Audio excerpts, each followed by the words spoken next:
colleagues have already said because they've given two very eloquent speeches.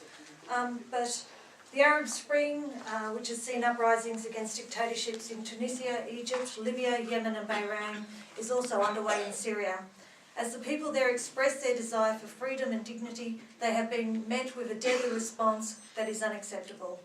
Despite the Syrian state security's use of live gunfire, beatings, random arrests and torture to suppress the protests, more and more protesters are coming out on the streets.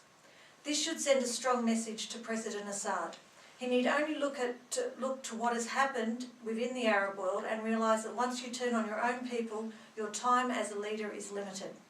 The reality is that the regime has lost its legitimacy and it's too late to implement a program of reform.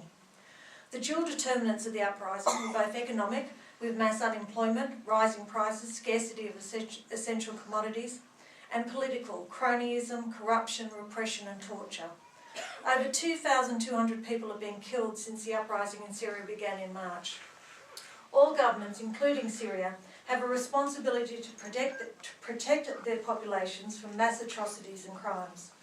I commend the people of Syria for their brave stand.